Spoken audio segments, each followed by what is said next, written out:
سے آزاد نہیں دکھائی دیتے. اس کے بعد کہتے ہیں بے توفیق، یہ جملہ بے توفیق فقیہان حرم کی طرف سے حکمران طبقے کو ہمیشہ اہمیت دی گئی اور انہوں نے حکومتوں کے جواز کے فتوے جاری کیے. یہ ان کی تحقیق. آئیے قرآن سورہ بارکہ ہود، سورہ ہود کی صحیح آیت احکام سلطانیہ. ابو حنیفہ کے ہم زمان ہیں، عالم دین ہیں، لکھتے ہیں احکام سلطانیہ میں.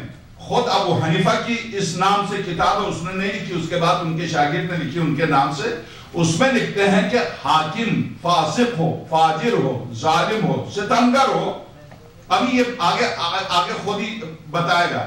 میں چونکہ بعض اوقات میں جلدی کرتا ہوں معذرت کے ساتھ. احکام سلطانیہ میں یہ روایت آئی ہے اور اسی روایت کو جلال الدین سیوطی نے در منصور میں لکھا. اسی روایت کو اس نے فخر الدین رازی نے تفسیر کبیر میں لکھا. اسی روایت کو زمخشری نے اپنی تفسیر کشاف میں لکھا. اسی روایت کو تفسیر المنار کے مصنف نے لکھا. یہ سب اہل سنت کے مفسرین ہیں. میں عرض کروں وہ روایت کیا براہ راست جا کے قرآن کریم سے ٹکرا جاتی، براہ راست قرآن کریم سے ٹکرا جاتی. وہ کیا کہ یہاں یہ روایت ابھی پیش کرے گا کہ سرور کائنات نے نام لے کے کن کن پر لعنت بھیجی تھی. نام لے کے کن کن پر لعنت بھیجی تھی. کہاں سے؟ یہ بخاری سے، مسلم سے، ترمذی سے، مسند ابو داؤد سے، اسی طرح سے مسند طیالسی سے، اسی طرح سے صحیح ترمذی سے، ساری صحاح ستہ کے علاوہ ساری کتابوں سے پیش کرے گا کہ متواترات سے ثابت ہے کہ سرور کائنات نے کچھ صحابہ پر لعنت بھیجی تھی. تو جب آپ ان روایتوں کو نقل کر رہے ہیں کہ پیغمبر خدا نے کچھ صحابہ کے نام لے کے لعنت بھیجی تھی، تو اس سے کم یہ تو مان جائیے آپ کی کتابوں نے یہ لکھ دیا کہ کچھ صحابہ پیغمبر کی زندگی ہی میں ملعون تھے. میں نے نہیں، پیغمبر نے لعنت بھیجی. آپ نے روایت نقل کی اور میں منبر سے نقل کر رہا ہوں. سرور کائنات نے ان پر لعنت بھیجی، میں نے نہیں. اب میں ان کو نقل کروں تو میں مجرم، میں توہین صحابہ کا مرتکب، میں واجب القتل. وہ جس نے کتاب بھر دی ہے وہ ایسا عظیم ہے کہ اس کی شان میں گستاخی نہیں کر سکتے، اس کی شان میں کچھ بھی نہیں کہہ سکتے. تو اب ان کا رونا کیا کہتے ہیں؟ اسلام حکومتوں کے جواز کے فتوے جاری کیے، ظالم ترین حکومتوں کے جواز کے فتوے جاری کیے. تو احکام سلطانیہ میں ابو حنیفہ کی طرف منسوب، اسی طرح سے جتنے اہل سنت کے امام ہیں ان سب کی طرف منسوب. ان سے پوچھا جاتا ہے کہ اگر حاکم فاسق ہو، فاجر ہو، قاتل ہو، زانی ہو، شرابی ہو، تو کیا اس کی ابھی آگے آئے گا خالد بن ولید کا، ان کے ہاں بھی آئے گا، تیجانی کا ہاں بھی آئے گا. خالد بن ولید، خود ولید یہ شخص پلید تھا اور اس نے کوفے میں جب اس کو گورنر بنا کے بھیجا تو اس کے پیچھے ابو موسیٰ اشعری بھی تھا، اس کے پیچھے حضرت مالک اشتر بھی تھے. یہ شراب کی مستی میں تھا. اس نے قے کی، شراب نکلی محراب شراب سے، اس نے سجدے کی حالت میں عشقیہ 2 مصرے کہہ دیے. معشوقہ سے کہا، آواز دے کے کہاں ہو آ جاؤ.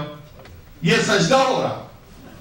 تو مالک اشتر سے اس نے ابو موسیٰ اشعری کہتا ہے یہ کیا ہو رہا؟ مالک اشتر کہتا ہے یہی ہو رہا جو تو کر رہا تھا،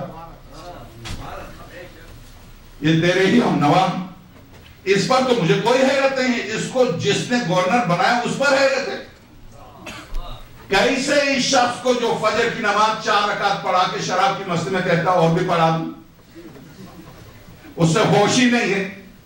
تو یہ تو خیر تفصیل آئے گی. ابھی میں عرض کروں کیا اس فاسق و فاجر سب دیکھ رہے ہیں، انتہائی غلط حالت میں دیکھ رہے ہیں، اس کے باوجود کہتے ہیں کیا ایسے شخص کی مخالفت جائز ہے؟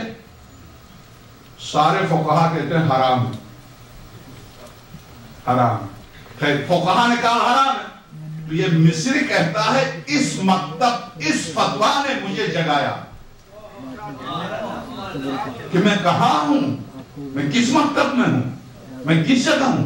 ایسا کہ جو فرائنہ سے نجات کے لیے آیا تھا اور فرائنہ کے سامنے میرا سجدہ کر رہا ہے دوبارہ. ایسا دین کس طرح کا دین ہے یہ؟ انسانیت کی آزادی کے لیے آیا تھا. انسان کو انسان پرستی سے، فرائنہ سے، نمرودوں سے، صداموں سے آزادی کے لیے آیا تھا. کیا فرعون کو ہٹا کر اب سعود کو بٹھا دے، کہہ داجے ان کے سامنے سجدہ کر دے کہ شراب پیتے پینے دو؟ مدہوش ہے بالکل ولید کی طرح فیصل جو وزیر خارجہ ہے.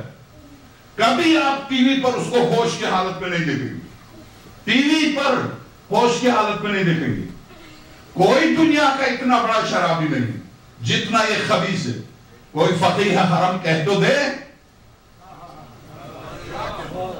جرات تو کرے، صرف آیت کی تلاوت ہی کر دے مسجد الحرام میں نماز جمعہ میں، صرف آیت کی تلاوت کرے کہ شراب پینا حرام ہے. دیکھ لے دوسرے دن وہ شراب خانے میں نظر آئے گا یا کہاں. اب آئیے کہتے ہیں جب اس کو دیکھا کہ فقیہان حرم نے سری، اب قرآن کیا کہتا؟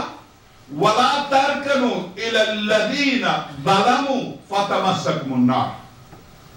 مسلمانوں، سورہ ہود، مسلمانوں ظلم کرنے والے کی طرف اس کا عہدہ قبول کرنا، اس کا منصب قبول کرنا، اس کے پاس ملازمت کرنا تو دور کی بات ہے. یہاں پر اسی آیت کی تفسیر میں درزی تھا، کپڑے سیتا تھا، منصور دیوانخی بنو عباس کا دوسرا بادشاہ، خبیث ترین اور ظالم ترین شخص، اس کے کپڑے سیتا تھا، ایک درزی تھا، مومن تھا. وہ جب تلاوت قرآن کے وقت اس آیت پر پہنچا تو اس کے رونگٹے کھڑے ہو گئے کہ میں کہاں ہوں؟ میں اس ظالم کے کپڑے سیتا ہوں جو اولاد علی اور فاطمہ کو دیواروں پر چن رہا. اس آیت کی تلاوت کے بعد دوڑ کے امام ششم کی بارگاہ میں آیا، مولا یہ آیت مجھے بہت ستا رہی ہے. تو حضرت نے اسی آیت میں فرمایا تو وہ دکاندار جو یہ جانتے ہوئے کہ تو اس ظالم کے کپڑے سیے گا تاغہ بیچتا، وہ بھی اس آیت میں شریک. کہا مولا میں اس کی بقا نہیں چاہتا ہوں، میں تو مزدوری کے طور پر کرتا ہوں.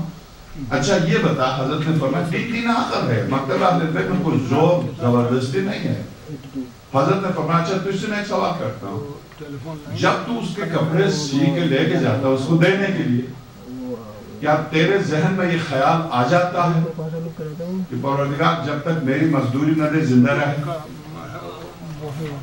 کہا یہ تو ہوتا ہے. تجھے نہیں پتا ایک لمحہ ظالم کی بقا یزید کی بقا ہے. یزید کسی شخص کا نام ہے نہیں ہے، ظلم کا نام ہے. تو آقا حسین کے مخالفین کی صف میں ہے.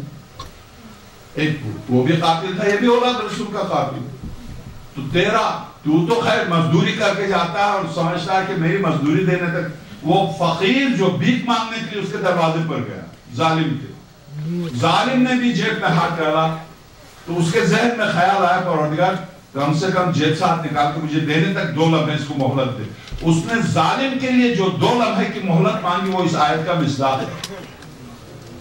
آیت کیا کہتی ہے؟ سورہ ہود، وَلَا تَرْكَنُوا، رکون کے معنی صرف مائل ہونا، میل، رغبت.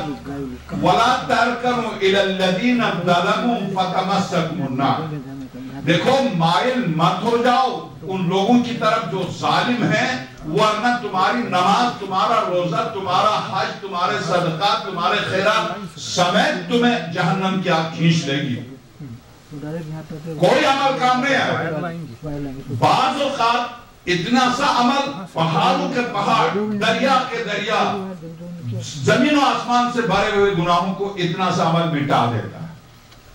بعض اوقات بظاہر میری نظر میں جرم اتنا سا پہاڑوں کے برابر نیکیوں کو کھا جاتا ہے. بارگاہ چونکہ اس پر مجھے صحاب العمان اخاب العمان شیخ صدوق کی کتاب پر گفتگو نہیں کری ہے، اعلان الشرائع شیخ صدوق کی کتاب پر گفتگو نہیں کرنی ہے کہ ایسا کیوں ہے. میں صرف اتنی سی بات عرض کر دوں، جب قرآن صاف طور سے قرآن کی آیت ہے وَلَا تَرْكَنُوا إِلَى الَّذِينَ ظَلَمُوا فَتَمَسَّكُمُ النَّارُ، ظالم کی طرف مائل نہ ہونا، جہنم کی آگ تمہیں کھینچ لے گی. سورہ ہود. ٹھیک، اب آئیے اس آیت کے مقابلے میں یہ روایت کہ حکومتوں کے جواز نے فتوے جاری کیے، اسلام کی پوری